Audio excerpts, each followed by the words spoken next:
Concourse C, Red Hollow International Airport, Ohio, was busier than usual on that gray March morning. Announcements echoed through the air, blending with the screech of suitcase wheels, hurried footsteps, and urgent phone calls. Amid the tense atmosphere, veteran airport security officer Thatcher Malun kept his sharp eyes scanning every direction. At his side was Rex, a Belgian Malinois with an almost supernatural nose and a restless spirit, constantly sniffing the polished floor, as if tracking something only he could sense. For the past 7 years, Thatcher had trusted Rex's instincts more than any human partner. But today, something was off. Then she appeared, a tall woman with blonde hair, walking slowly through the crowd, balancing 2 paper bags in her hands. A fitted white shirt clung to her pregnant belly, partly concealed by a dark blue coat. Everything about her seemed meticulously arranged.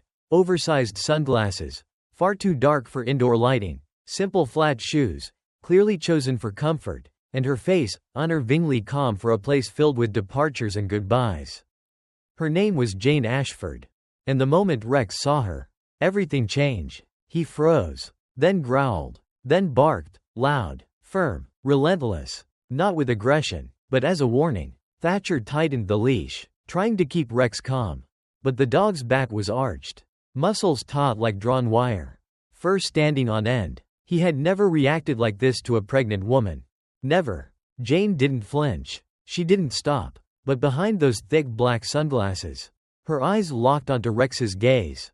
Not with fear, not with confusion, but with recognition. As if she knew exactly why the dog was barking. "Excuse me, ma'am, I need you to stop for a moment," Thatcher said, his voice firm but respectful. Jane hesitated, then took 2 more steps, and collapsed. The sound of her body hitting the floor cracked through the crowd like thunder. The 2 paper bags burst open, papers, pill bottles, a sealed envelope, and a small teddy bear scattered across the cold floor. Everyone froze. Time seemed to stop. Thatcher rushed to her side, calling for paramedics over his radio. Rex kept barking, but now it wasn't alertness. It was panic, as if he were trying to say something no one could understand. And right then, Thatcher's eyes caught sight of something near her hand.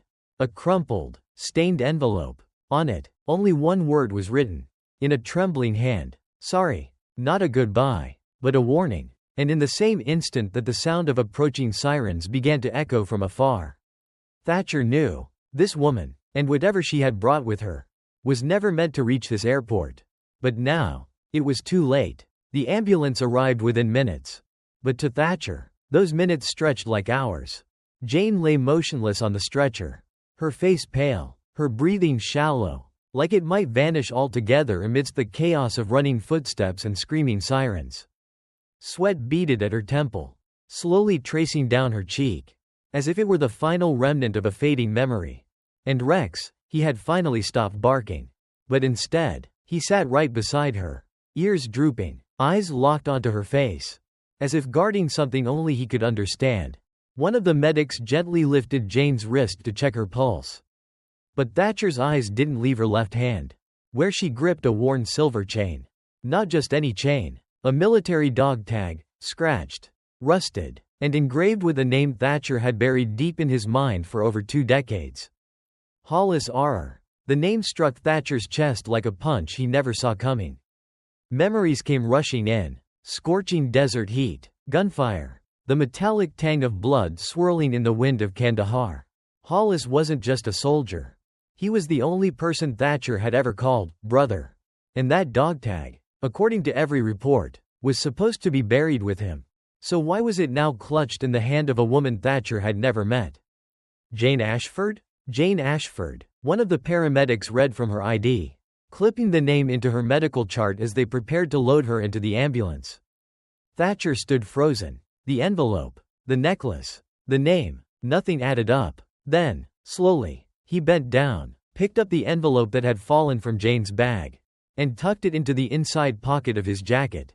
Without saying a word, he didn't know why. Maybe it was instinct, maybe guilt, or maybe whatever was inside wasn't meant for anyone else to read. As the stretcher began to roll away, Rex whined softly and pulled against the leash, his eyes never leaving Jane. He let out a low, aching whimper, a sound Thatcher had only heard once in his entire life. The day Hollis didn't come home.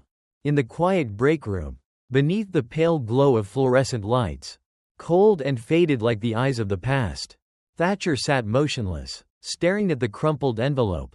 On the front, just a single word, scrawled in smeared black ink.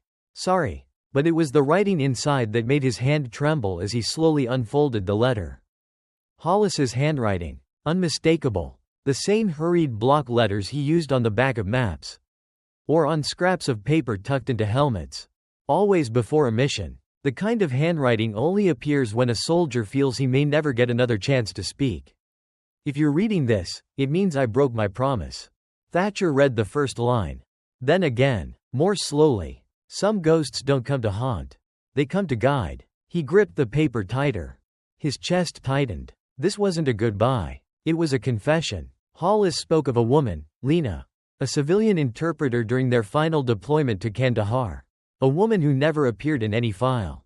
A woman Hollis had loved, protected, and kept hidden from everyone, even Thatcher. And Lena had been pregnant. She carried her past. I carried the promise to protect it. Until I couldn't breathe anymore. Now, all the scattered pieces in Thatcher's mind began to align. Jane, the woman who collapsed in the airport, visibly pregnant, could very well be the child Hollis never lived to meet. But what shook Thatcher wasn't her identity. It was why she had come to this airport. With that letter in hand, with a dog tag never meant to leave the grave, he set the letter down. The room was so still he could hear Rex's slow breathing beneath the table. But the dog's eyes were still open, still facing the door. Thatcher leaned down, whispering, "You knew, didn't you?" Rex didn't bark. He let out a soft whine, a sound heavy with memory. And then, a knock at the door. 3 raps. Firm, precise. The door creaked open. It was Dorian Fay, Thatcher's young but sharp partner. Her face was grave. "She's awake," Dorian said quietly. "And she asked to see you. Alone." Thatcher rose, folded the letter, and slipped it into his jacket pocket. His heart beat slow but heavy. Because he knew, every step forward meant walking back into a chapter of memory he had sworn never to reopen. The hallway of the makeshift medical ward, tucked deep within the airport, was eerily silent. The fluorescent lights above flickered with a faint buzz. Thatcher's footsteps echoed, each one stretching like a decade of untouched memory. Rex walked beside him, not barking, his head slightly bowed, as if he too sensed something heavier than the scent of antiseptic in the air. He stopped in front of room 17. Through the glass, he saw her, Jane. She was sitting upright, leaning against the headboard, wrapped in a blanket. Her face was pale, but her eyes were clear. She didn't look fragile. She looked like someone using every ounce of strength just to keep herself from falling apart. They looked at each other. Just for a few seconds. And in that moment, Thatcher saw something that made his chest tighten. Hollis's eyes. Not the eyes of a soldier, but the eyes of a man who had carried a secret so heavy he had died keeping it. Thatcher opened the door and stepped in. No greeting, just a silence heavier than the steady beeping of the heart monitor in the room. Jane spoke first. Her voice was hoarse. "You knew him, didn't you?" No name was needed. They both knew she meant Hollis. Thatcher nodded slowly. "Controlled. We served together. Until the final mission." Jane took a breath. Not for oxygen, but to steady herself. She looked down at her hand gripping the edge of the blanket. "He wrote about you. About how you were always watchful. Always quiet. Always knowing when to pull back, and when to step forward." Her voice caught. He said, "If things ever went beyond control, there was only one person he trusted enough to carry what mattered most. And it was you." Thatcher lowered his head. His throat clenched. He didn't feel honored. He felt the weight. He had never believed he was worthy of that trust. Not after what happened the day Hollis disappeared, taking a part of him with him. Jane quietly reached beneath her pillow and pulled out an old letter. Its edges frayed with time. "He wrote this for me, before I was born," she said. "My mother hid it, all these years." She said, "Once I read it, I could never live as a normal person again." She held it out to him. Her hand trembled slightly. Thatcher took it, but didn't open it. He didn't need to read it to know. It was a flame waiting to ignite the past. Jane inhaled deeply, holding her voice steady. I just want to know the truth. About him. About me. About what people are willing to kill to keep buried. Her hand instinctively rested on her belly. A motion of protection and warning. They're not just after him. They're after me. And whatever I'm carrying, I don't even know what it is. Thatcher sat down in the chair beside her bed. He looked at her, not as an officer, not as a veteran, but as a man who had once lost his closest friend. And he spoke, his voice low, steady, each word chosen with care, as if saying too much or too fast might cause something to shatter. There are things Hollis never told me, but I know he took that secret to the grave, to protect something, or someone, more important than honor, more important than duty. He paused, his eyes meeting hers again. Now I know, that someone is you. That night, Thatcher's apartment felt more like a bunker for memories that had never been allowed to surface. The desk lamp cast a dim yellow glow across the tabletop, where the letter Jane had given him now rested. Beneath the slanted words, "To my daughter. If I'm gone," lay the dust of time, and something heavier than ink and paper. Unspoken words, unrevealed truths. Rex lay near the door, his head resting on his front paws, eyes still open, as if he could sense something in the air had awakened. Thatcher hesitated for a long time. Then, he opened the letter. The paper inside was yellowed, its edges stained with sweat, or tears, or perhaps blood. It was impossible to tell. But the handwriting was still legible, urgent, like it had been written in the final moments of a man unsure if he would live long enough to say these things out loud. If you're reading this, it means I failed to keep my promise. Some ghosts don't haunt to scare, but to guide, and I'm one of them. Thatcher paused. The words sent a chill down his spine. Not because of the secrets they contained, but because of the silence Hollis had fought so hard to maintain. The letter continued, not a farewell, but a confession. About a mission. About a woman named Lena, a civilian interpreter. Always standing quietly at the end of the line, where dust concealed more than the desert wind ever could. Hollis had once called her the one who carried a past that was never hers, and a future no one dared to write. And then, the line that froze Thatcher in place. She didn't just carry memories. She carried life, something I swore to protect, even if it meant betraying the government I once served. Thatcher closed his eyes. A cold wave of memory surged through his chest. One night in Kandahar. Sweat. Silence. Hollis returning from a covert unit. His shirt stained with blood. His eyes refusing to meet anyone else's. He never said a word. Just handed Thatcher a sealed file folder. And one quiet sentence. If I don't come back, don't open it. And he never came back. Not ever. Thatcher stood up, clutching the letter. His eyes turned to Rex, the only living thing who had been there the day Hollis vanished. He knelt, voice low and rough. You knew, didn't you? Rex let out a faint whine, barely audible. But his eyes, they didn't just know, they had witnessed. Then, the doorbell rang. 3 knocks. Not fast, not slow, but deliberate. Rex shot to his feet, growling, his body tense. Thatcher drew his weapon by instinct. Approaching the door. Outside, nothing, no one, only a photograph, taped to the door, black and white, grainy, blurry, but clear enough to recognize. Jane, standing at a bus terminal, pregnant, her head tilted down, as if she feared someone was watching. Typed on the back of the photo. You're not the only one who got the letter. Thatcher stared at the image, his entire body frozen. There was someone else, someone who had read, or held, the rest of the truth. He tightened his grip on the gun. Looked at Rex. Get the vest. We're going back. This time, he wasn't going to break the promise. When Thatcher returned to the medical center at Red Hollow Airport, the clock had just struck 12:17 a.m. The hallway was eerily silent. No more passengers. Just the distant roll of a janitor's wheels on tile. The low hum of air conditioning. And the unmistakable sense that something had just been erased. So quickly. It hadn't left even an echo behind.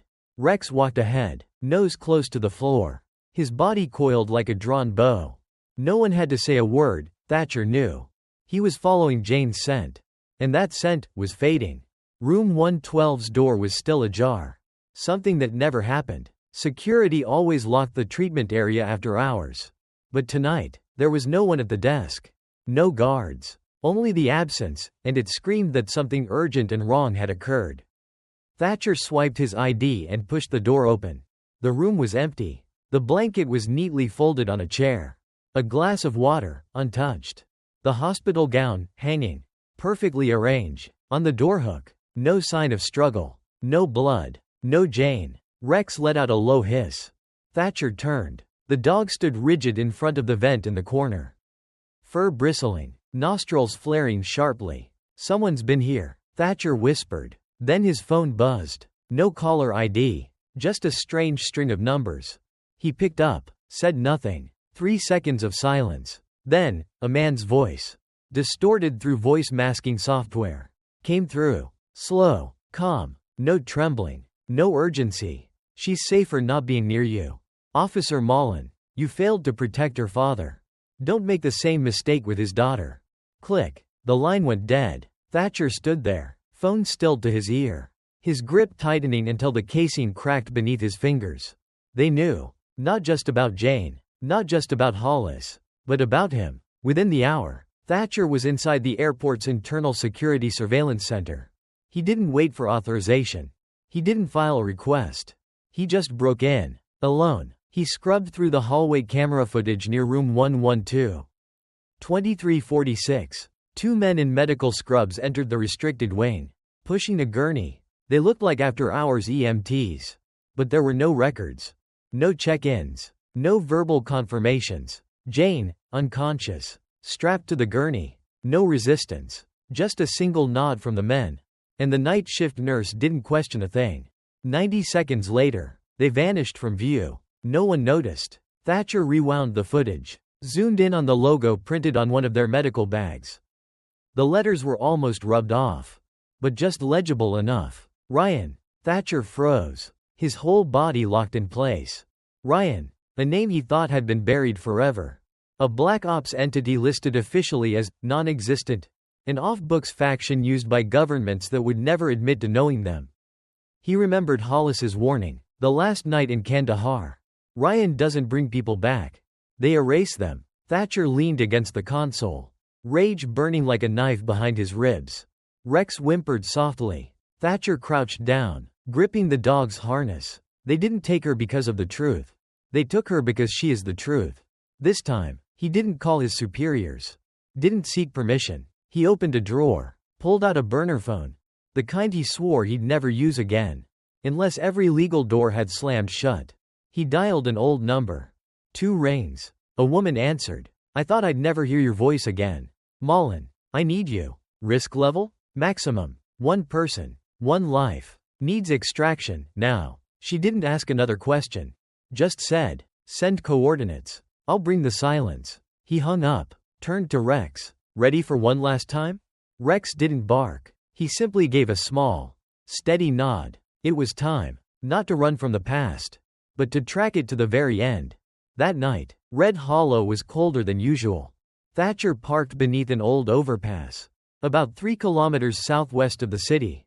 Near an abandoned warehouse where the fake ambulance's GPS signal had last pinged. The city lights didn't reach here.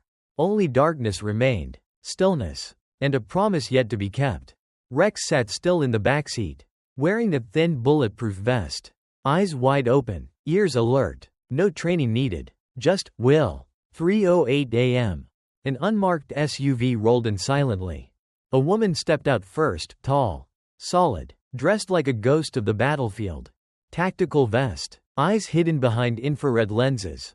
Mouth expressionless. Cassandra Voss. A former special operative who disappeared from all records in 2016. After a mission labeled, unsuccessful, not for disclosure. Thatcher nodded. She didn't ask questions. Didn't embrace him. Just handed him a decrypted radio and said.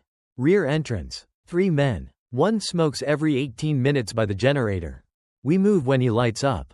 Thatcher exhaled. Nodded. Rex hopped out of the car. No command given. His paws barely touched the ground. You ready? Thatcher whispered. Rex looked at him. Tail down. Eyes glowing. No bark. Just understanding. 3:14 a.m. A flame flickered. The third guard took a long drag from his cigarette. Cassandra signaled. They moved like shadows, silent. Precise. leaving no trace. The sheet metal on the warehouse's side had long been cut open. No one had ever bothered to check it. Inside, a maze of rusted steel, metal dust, and the scent of decay. Like something left sealed too long. No sound, only tension pulling on every nerve. They crept forward, slipping past narrow walkways. Thatcher kept his flashlight low, never raising the beam to eye level. Then they heard it. A voice, faint, but familiar. Female. Jane. Cassandra held out her hand. Signaled left. A small room appeared. The door was locked. A narrow window at the top. Inside, Jane, head slumped, hair matted, lips cracked dry. But her eyes burned with fire. Thatcher gripped his gun. He moved forward, but Rex growled low. Turned. A shadow emerged from the corridor. Silenced pistol in hand. Thatcher pulled his weapon just as Cassandra dropped to one knee and took out the first man. Rex lunged, slamming into a second who had just pulled a stun baton. Thatcher pinned the last attacker against a crate. Gun pressed to his throat. 30 seconds later, silence. Only the sound of heavy breathing remained. And Jane's gaze through the small window. Soaked with tears, but unbroken. They asked me about a code. She said, voice cracking from thirst. Said my father hid something inside me. But I don't know anything. Thatcher unlocked the door, helped her to her feet. It's not that you don't know. It's that you don't know yet.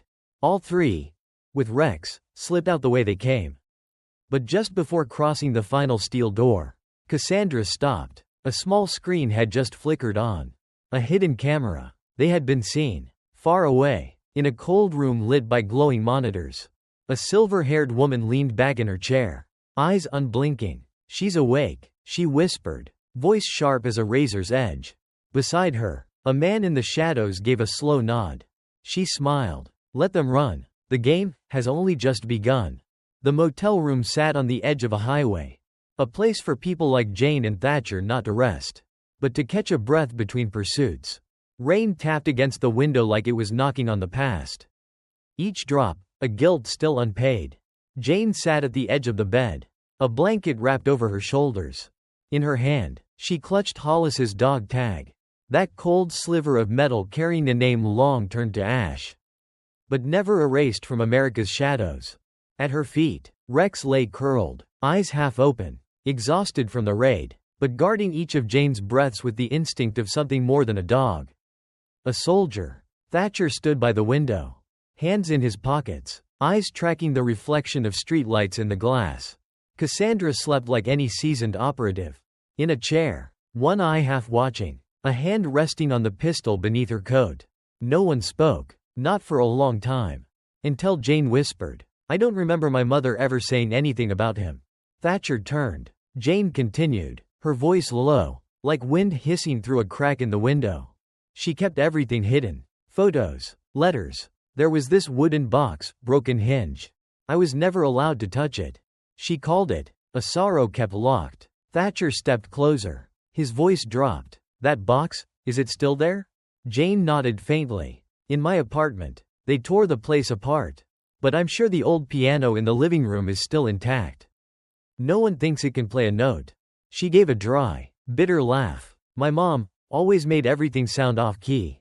Turns out, she was the melody. The next morning, before dawn broke, with forged documents, an unmarked car, and a carefully planned detour, they returned to Jane's apartment, now wrapped in yellow do not cross tape. Thatcher cut the tape. Cassandra kept watch. Rex led the way, sniffing every step like he was tracking not just threats, but the mistakes of men. Inside, devastation. Cabinets torn open, chairs slashed, photo frames shattered, but in the corner, the dusty piano still stood, like a witness that no one had questioned.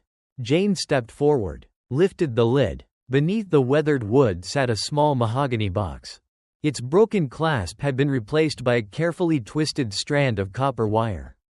She untied it, opened the lid. The world changed. Inside, black and white photos. Her mother Lena standing beside Hollis in uniform, beaming next to a dusty jeep in the desert. Documents written in Farsi. A cassette tape labeled, for you, when you're ready. And finally, a small velvet pouch containing a brass key, engraved with the number 0471. Jane picked it up, her hand trembling. I've seen this number. On the Arlington map. The one my mom drew by hand. Thatcher's brow furrowed. It felt like a stone had been thrown into the calm lake of his mind. That's not a code. It's a location. That night, back in the roadside motel, the three of them, and one dog, sat around the old cassette player. They inserted the tape, pressed play. Lena's voice filled the room. Not like a mother, but like someone who knew the day she would die before it ever came. If you're hearing this, it means I can't protect you anymore. I'm sorry. I tried to hide the truth. Not just from the world, but from you. Her voice was slow, but steady. You were born for a reason. Not to serve, but to choose. Jane's hands tightened. Cassandra narrowed her eyes. Thatcher turned to look at Rex, and saw the dog raise his ears, listening like a human. Outside, thunder cracked, and in the flash of lightning, Thatcher saw a figure, standing still, watching from across the street.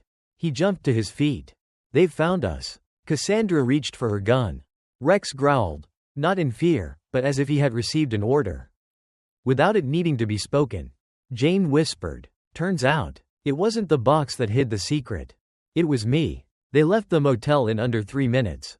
No trace left behind. No words exchanged. Not even the lights turned off. Only the sound of hurried footsteps, the hum of the car engine, and the eyes of Rex. No longer a companion, but the only biological warning system Jane trusted now. On the night train to Arlington, no one slept. Jane sat between Thatcher and Cassandra, gripping the brass key numbered 0471 like it was the only thread tethering her to reason. Rex lay curled beneath her feet, head resting on her shoes, as if guarding her soul from the dreams that weren't hers. Cassandra sat in silence, watching the blackened glass of the train window. Thatcher listened, not to the noise around them, but to the growing silence building inside Jane, until she whispered, I don't know who I am. Thatcher looked up. Jane stared ahead, eyes unblinking. I don't remember my childhood. I don't remember what my mother's real smile looked like.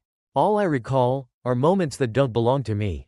A lab, women I've never met, a baby crying, not me, but I heard it, felt it, like someone else's memories are living in me. Cassandra didn't flinch. Her voice was even, sharp. That's the first sign of genetic memory activation. Project Helix wasn't just about enhanced physiology. It archived data, in blood, in cells, in the brain. Jane whispered, like someone hearing the answer they never dared ask. I'm not remembering. I'm accessing. Arlington, 11:40 a.m. An old granite bank stood quiet, its brass doors opening like an invitation from the past. An embrace to history and a burial for the present. When Jane handed over the key, the receptionist's face shifted instantly. No questions, no authentication, no delay. A manager appeared in a deep navy suit, nodded silently, and led them down a long corridor lined with hundreds of time-locked safety boxes. They stopped at box 0471. 2 keys, 2 locks, a dry, metallic click echoed, and the steel door swung open, revealing a portion of the truth. Inside, no gold, no jewelry, only a thick manila envelope, stamped in red, eyes only, and a vintage pocket watch, still ticking, as if time was the one thing that refused to be buried. Jane opened the envelope. Inside, classified documents, marked Department of Defense, a Middle East map, dotted with red marks, an old photo, Hollis, Thatcher, and behind them, barely visible in sunlight, Lena. And at the bottom, a DNA report. Name at the top, Jane V. Ashford. Highlighted at the bottom, in gold ink. Subject matches Project Helix profile. Anomalous genetic markers present. Cassandra squinted. Helix wasn't a weapon. Helix was a species. They didn't make you, Jane. They gave birth to you. Thatcher felt the room grow heavy, the air thicker. Jane stood frozen, staring at the paper like it was a mirror to her soul. So, I'm not a person. I'm a result? Cassandra shook her head, slowly. No, you're proof of a theory so dangerous. Even the ones who created you were afraid to test it. Outside, sunlight filtered through the old window panes. And deep inside Jane, for the first time, the ticking of the watch no longer marked the hour. It signaled something awakening. The safe house cabin in West Virginia was dark and quiet. But inside Jane, A storm was building. Thatcher stood by the window, eyes scanning the faint outlines of pine trees in the distance. Cassandra sat at the table, spreading out the classified documents taken from the safety deposit box. Jane remained silent, but she was far from still. Something inside her was moving. On the table lay Jane's DNA analysis. Cassandra pointed to a genetic marker. This is anomalous. This marker appeared only once, in a program that was shut down. Project Helix. It wasn't about enhancement. It was about selection. Thatcher frowned. What do you mean? Cassandra flipped over a map, pointing to several red dots. Helix didn't engineer soldiers. They identified people with a genetic structure for symbiotic response. People who could receive, store, and reconstruct information from others, without ever being taught. A form of exogenous memory. And Jane, she's not just a subject. She's a transmitter. Jane closed her eyes. And in the dark, memories surged in like a tidal wave. The smell of chlorine in a hospital corridor. Footsteps from someone wearing military insignia. A number echoing again and again, 6801. And whispered Farsi, in her mother's voice. She opened her eyes. Rex had moved, now curled tightly at her feet. Ears up. His breathing slow, but his eyes wide. Alert. Cassandra noticed first. You're remembering? Jane shook her head gently.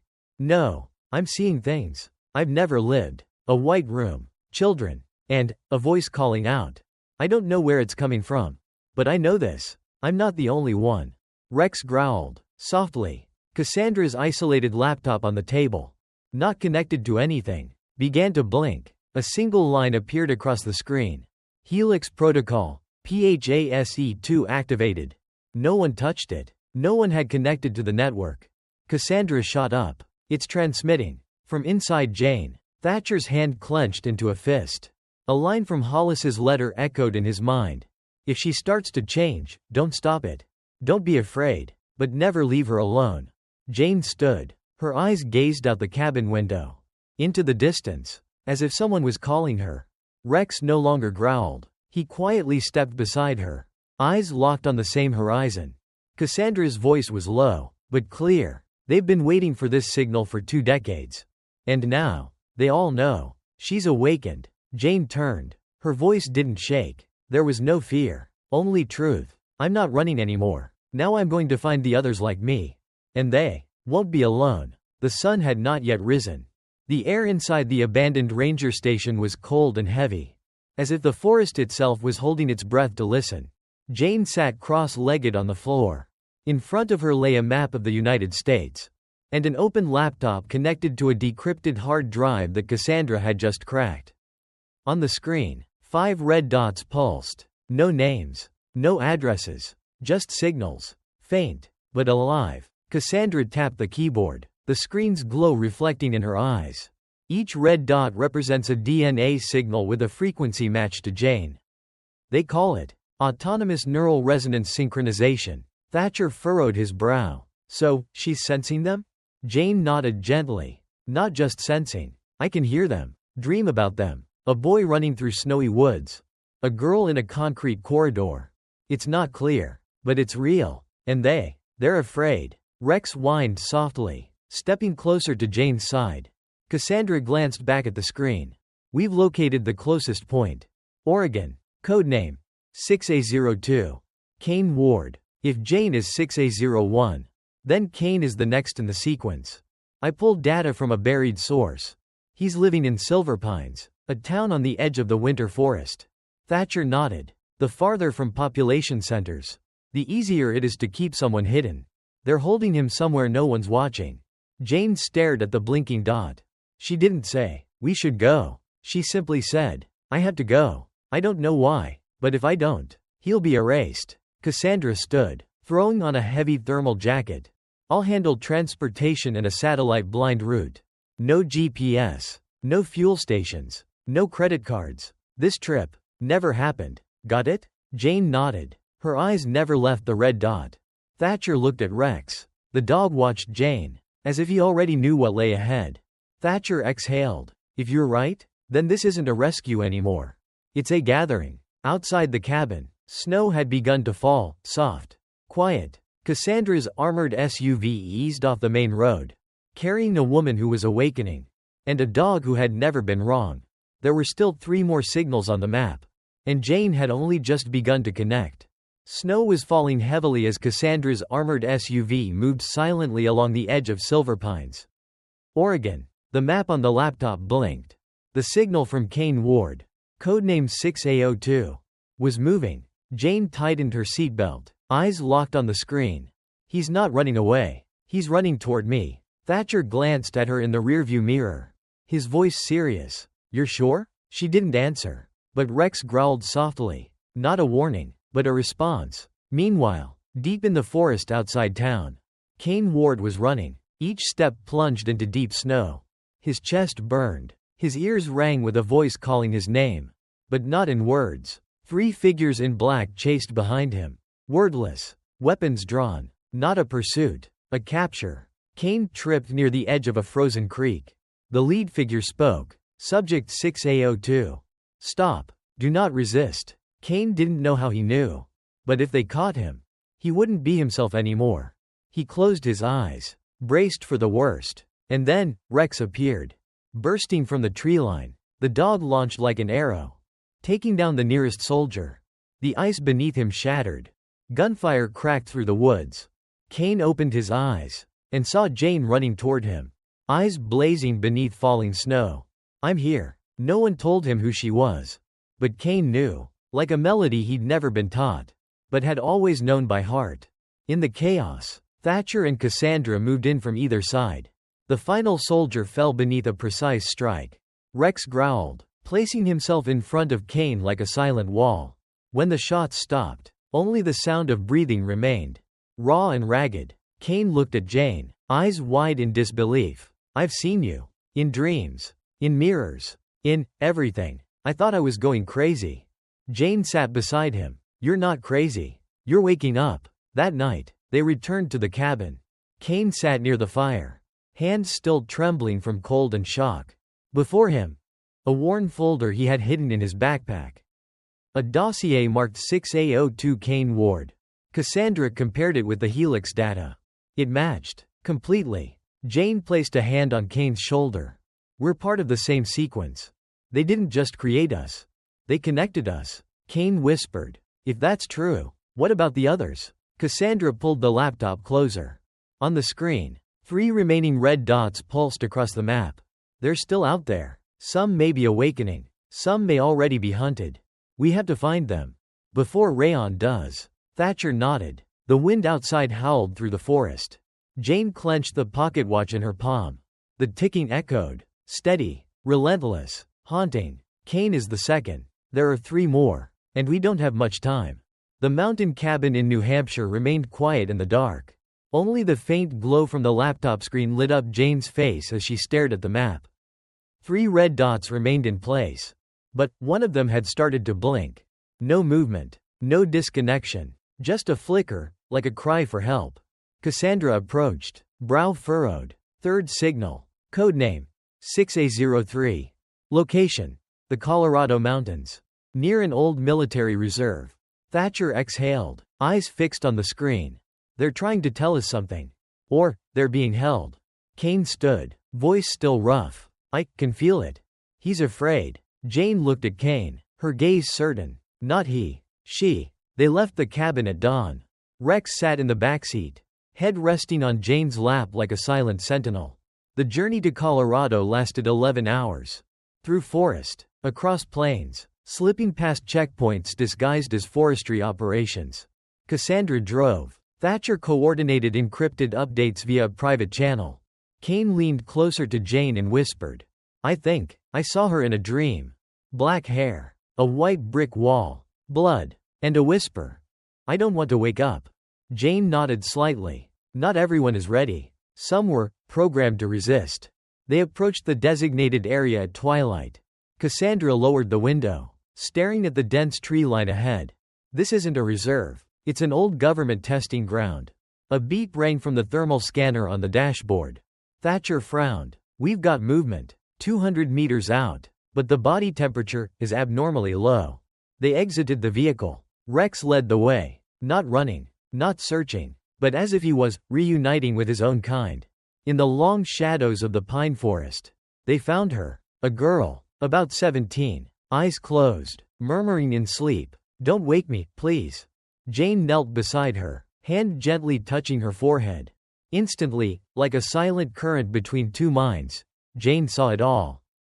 Syringes. White rooms. Screams. Doctors with vacant expressions. Her name was Elise. And she had locked herself inside her dreams. Because waking up meant pain. Cassandra warned, "We need to trigger her properly. If not, her nervous system could collapse." Kane placed a hand on Jane's shoulder. "If anyone can reach her, it's you." Jane closed her eyes. She squeezed Elise's hand softly. And whispered, "You're not alone. I know the fear. But beyond the pain, there's freedom." A soft sob escaped. Elise's eyes opened. "Amber. Exactly as Helix's data described." She whispered, "You're 6A?" Jane nodded. "And you're 6A03. Welcome back." Cassandra pulled Jane aside while Kane cared for Elise. "This girl. Her connection index is twice yours and Kane's. She might be the key to the core of Helix." Jane spoke quietly. "Then she needs protection even more. Because I'm certain Rayon knows she's awake." Night fell. 3 Helix subjects had now reunited. But this convergence was also the signal the other side had been waiting for. On the laptop screen, a message appeared. No source. No signature. Only 5 words. They found 6A03. Time is up. Deploy. Phase 3. That night, the Colorado sky held no stars. Only the wind howled through the trees. And the labored breathing of Elise. Curled up beside the fire. Rex lay next to her. Eyes fixed ahead. Watchful. Guarding. Protecting. A few steps away, Kane and Jane stood quietly with Cassandra and Thatcher. Whispering beneath the thin layer of temporary calm. While a storm rumbled beneath the earth. Jane stared at Elise. "She's like me. But different. There's something in her eyes. As if she's not just Helix. She remembers everything." Cassandra nodded. Not every subject in the program was reset. Some were left with full memory. The experiment called it Phase 3. They wanted to see what happens when a Helix child becomes fully conscious of their own origin. Thatcher's hand tightened on the holstered gun. "You mean, Elise is the final result?" Cassandra shook her head slowly. "No. I mean, she might be the next step." A soft beep came from Cassandra's device. The screen flashed a red command line. "Alert. Helix Protocol 3A engaged. Subject 6A03 verified. Status. Awake." Elise stood, slowly rising from the fire. No one called her. No signal was given. She just knew. She spoke, her voice like it came from another place. "They know I'm awake, and they're coming. Not to bring me back, but to erase me." Jane stepped forward, gently placing a hand on Elise's shoulder. "No one's taking you anywhere. You're here. With us. With yourself." Elise looked at Jane, eyes full of memories. Thousands of them. Of tubes. Of machines. Of underground laboratories. And of a woman with silver hair, and eyes made of ice. "Her name is Clara Dornay," Elise whispered. "The final director of Project Helix. The last surviving founder. And the one who killed my mother." Silence fell like snow. Kane froze. Thatcher clenched his fists. Cassandra quietly pulled up an old file. An archived image of a woman with silver hair. The name beneath the photo. Dornay. "Clara." Jane whispered. "So, Phase 3 isn't just a process. It's a machine. And she's the one designed to erase what remains." Elise closed her eyes. She didn't cry. She only whispered. "Then it's time. I won't run anymore. If they want me to end this story, then I'll be the one to write the last chapter." Cassandra sighed, but nodded. "We didn't come this far to survive. We came to finish what they never dared to expose. Helix. Rayon. Dornay. It all ends where it began." Jane gripped Elise's hand, her eyes unflinching. "I'm here. Kane is here. Rex is here. We are one sequence. But we are also a choice." And in the freezing forest night, one thing alone glowed bright. Hope. The map glowing on Cassandra's laptop was a cold, calculated maze. An underground complex in Colorado Springs. Once a Cold War-era bioweapons research center. Now, in classified files. It had only one name. Rayon Core Facility. Jane stood with arms crossed. "There's no doubt now. This is where they started. And this is where we end it. Kane nodded, jaw tight. And Clara Dornay is there, waiting for us. Cassandra entered the final passcode into her encrypted system. A file appeared on screen. Fallout Protocol, Level Omega. Thatcher's eyes narrowed. What is that? Cassandra glanced at Elise, then said it plainly. The last failsafe. In case Helix ever spiraled out of control. A bomb, not to destroy the facility, but to erase genetic data, including those carrying Helix markers. Like Elise. All eyes turned to Elise. She didn't flinch. She didn't panic. She simply said, calmly, then we had to disable it. Before they get the chance to trigger it. Midnight. The unmarked armored vehicle rolled quietly through the mountainous terrain. Rex sat beside Elise, ears alert, eyes unblinking. Thatcher checked ammunition. Cassandra tested signal jammers. Jane meditated, eyes closed, preparing her mind. Kane rested his hand on the scar at the base of his neck, where a tracking chip had once been implanted. Elise reached into her leather satchel, pulling out the ticking pocket watch. Tick, tick, tick. Like a song counting down toward fate. They arrived at 3:17 a.m. From a distance, the Rayon facility looked like an abandoned warehouse. But beneath it, a network of automated defenses.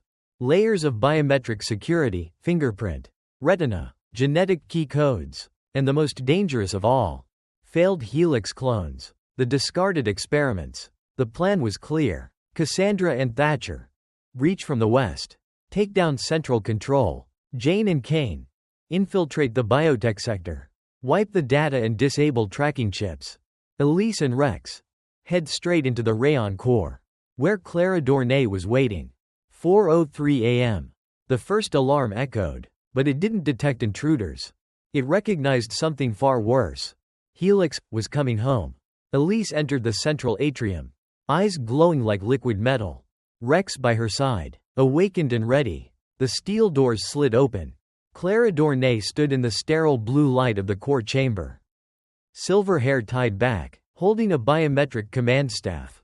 You've come. Elise didn't ask why. She asked, how many children died, so you could build a machine that looks like a person?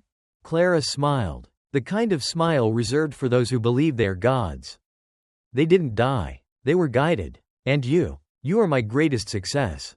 Pure reason. No emotion. No need for love. Just mission. Elise nodded. If I'm your creation, then today, I'll destroy the factory. Rex growled. The doors behind Elise slammed shut. She stepped forward, voice even and cold. Phase 3 isn't awakening. It's rebellion. As Cassandra activated the remote shutdown, and Jane and Kane destroyed the Helix data vaults, Elise walked straight toward the core reactor, the source of Helix's memory. At the terminal, she entered the final override. 6A03 REVOKE purity. She whispered. No one is born to be controlled. No one is programmed to be unloved.